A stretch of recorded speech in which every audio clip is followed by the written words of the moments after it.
Ever wonder why that one person keeps living rent-free in your mind? Whether it's an ex, a crush, or even someone you barely know, it's like they've set up a permanent residence in your thoughts. No eviction notice, no explanation, just constant mental cameos that you didn't sign up for. Well, it turns out that this isn't just some random glitch in your brain's operating system. Carl Jung, one of the most brilliant minds in psychology, believed that when someone lingers in your thoughts, it's no accident. In fact, it might be one of the biggest clues to understanding yourself. So what's really going on here? Is it love, obsession, or maybe something deeper that even you aren't aware of? Buckle up, because we're about to dive into the wild world of Jung's theories, the shadow, anima and animus, projection, and the mysterious force of synchronicity. By the end, you might just see that person in a whole new light, or maybe you'll realize it's not even about them at all.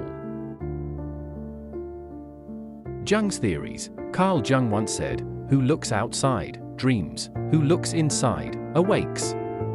He believed that the human mind is like a labyrinth with hidden passageways leading to treasures of self-discovery. But most of us never venture into these dark corners. Instead, we stay on the surface, busy with daily life, while our unconscious mind is quietly working overtime. When someone constantly appears in your thoughts, Jung believes it's not just a coincidence, it's a wake-up call from the unconscious. Picture your mind as an iceberg. The tip is everything you're aware of, your thoughts, feelings, and memories. But the massive unseen chunk below the waterline? That's your unconscious. And guess where most of the action happens? Right down there. That's where your repressed desires, unresolved emotions, and hidden fears are hanging out. So when someone keeps resurfacing in your mind, it's often because they've triggered something buried deep in that unconscious realm. Think about it. Maybe they said something that resonated with an old memory, or maybe they embody something you wish you could be. According to Jung, these aren't accidents, they're signals. But don't worry, it doesn't mean you're doomed to be haunted by them forever. It just means it's time to pay attention to what your mind is trying to tell you. The shadow theory. Meet your shadow. No, it's not the thing you see on the sidewalk, it's the part of your psyche that you'd rather not acknowledge.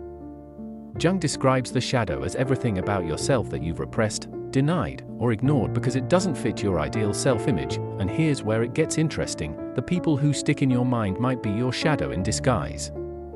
Let's say you admire someone's confidence, but deep down you struggle with self-doubt. Or maybe you're drawn to their creativity because you've neglected your own. On the flip side, someone might annoy you to no end because they embody traits you refuse to admit you have, like arrogance or impulsiveness. Jung believed that our relationships with others are often mirrors of our relationships with ourselves. When someone occupies your thoughts, they might represent a piece of your shadow begging for attention. It's like your unconscious is saying, "Hey, remember me? We need to talk." Recognizing this can be powerful. Instead of obsessing over why you're thinking about them, you can start asking, what part of me are they reflecting, and how can I grow from this? The shadow isn't something to fear, it's something to explore. Because as Jung wisely noted, one does not become enlightened by imagining figures of light, but by making the darkness conscious. Anima and animus, the inner relationship. Now let's talk about two of Jung's most intriguing concepts, the anima and animus. These archetypes represent the feminine and masculine aspects of our psyche, and they play a huge role in how we relate to others. The anima is the inner feminine in men, while the animus is the inner masculine in women. But don't get too caught up in gender. These are symbolic representations that everyone has, regardless of identity. So what does this have to do with someone living in your head rent-free? Well, according to Jung, when you're fixated on someone, it's because they resonate with your anima or animus. Maybe they align with your subconscious ideal of a partner. Or they bring out qualities in you that you're not fully aware of. For instance, you might be drawn to their emotional depth because it mirrors something you're craving in your own life. But here's the kicker, it's not just about attraction. Sometimes the anima or animus can create illusions. You might project an idealized image onto someone, seeing them not as they are, but as your unconscious wants them to be. And that can lead to some pretty confusing feelings. Understanding this dynamic can be a game changer. It shifts the focus from "why am I obsessed with them" to "what part of me are they awakening?" It's a reminder that the people who occupy our thoughts often reflect the most intimate parts of ourselves. The concept of projection, here's where things get really wild. Jung believed that much of what we feel about others has little to do with them and everything to do with us. This phenomenon is called projection. Think of it like a mental movie theater. You take your thoughts, desires, and fears and project them onto another person as if they're the star of the show. Let's break it down. Imagine you admire someone for their ambition. In reality, this might be a quality you wish you had more of, or a quality you already possess but haven't fully acknowledged. Or maybe you dislike someone because they remind you of something you fear about yourself, like being overly critical or emotionally distant. Whatever it is, your unconscious is using them as a screen to project parts of your psyche that need attention. Now here's the tricky part, because projection feels so real, it's easy to mistake these feelings for facts. You might think they're amazing, or they're terribles, without realizing you're actually talking about yourself. Jung saw this as a major opportunity for growth. When you catch yourself obsessing over someone, good or bad, stop and ask, what am I really seeing here? What does this say about me?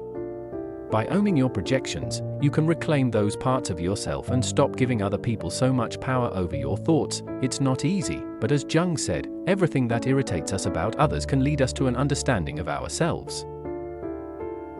Synchronicity, it's not just a coincidence. Have you ever thought about someone only to have them text you moments later? Or maybe you've been thinking about them for weeks, and then you bump into them in the most unexpected place. It's like the universe is winking at you or playing tricks. Jung called this phenomenon synchronicity, or meaningful coincidences, and he believed it was no accident. Jung defined synchronicity as events that are connected not by cause and effect, but by meaning. In other words, when your thoughts and external events align in a way that feels significant, it's a sign that something deeper is at work. Maybe your unconscious is so focused on this person that it's influencing your perception of reality. Or maybe there's a larger, unseen force at play, linking your inner world with the outer one. But here's the kicker, synchronicity isn't just about random chance. Jung believed it's a call to action, a moment to reflect on why this person is showing up in your life and what you're supposed to learn from it. Are they triggering an unresolved emotion? Representing a path you're afraid to take? Or maybe they're just here to remind you of your own power to create meaning. The next time something synchronistic happens, don't just shrug it off as coincidence. Take it as a nudge from the universe, or your unconscious, to dig deeper. After all, Jung said, synchronicity is an ever-present reality for those who have eyes to see. How to decode your thoughts. So now that we've unpacked the theories, you're probably wondering, what can you actually do about someone who won't leave your thoughts? Jung's ideas aren't just fascinating, they're practical tools for self-awareness and growth. Here are 3 steps to decode what your mind is really trying to tell you. Step 1. Reflect. Start by asking yourself, what emotions come up when I think about this person? Are you inspired by their confidence? Frustrated by their aloofness? Drawn to their sense of adventure? Pinpointing your feelings is the first step to understanding what they represent. Step 2. Analyze. Dig deeper into what those feelings mean. For example, if you admire their creativity, it might be because you're craving more of that in your own life. Or if their rejection stings, it could be highlighting an old wound around self-worth. Try journaling or meditating on these questions to get to the heart of the matter. Step 3. Act. Use these insights to grow. Maybe it's time to work on building confidence, embracing your creative side, or healing old emotional scars.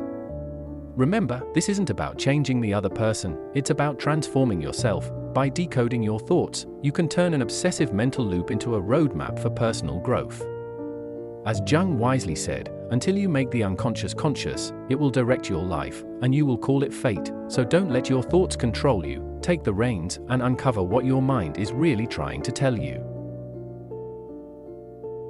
Our minds are like treasure maps, with every thought and emotion leading us closer to understanding who we truly are. When someone keeps living rent-free in your head, don't ignore it, see it as an invitation to explore the depths of your unconscious and unlock parts of yourself you didn't even know were there, because in the end, it's not just about them, it's about you. The people who linger in our thoughts are often the keys to our own growth. So take a deep breath, dive in, and discover what your mind has been trying to tell you all along. And that's it, friends. As you can see, when someone constantly occupies your thoughts, it's not a coincidence, it's your mind sending you important messages about yourself. If you enjoyed this deeper look into Jung's theories, don't forget to like this video and subscribe to the channel for more psychological insights that will help you better understand yourself and your relationships. Hit the notification bell so you don't miss our future analyses of the human mind. Has it ever happened to you that you couldn't get someone out of your head? Share your experiences in the comments below.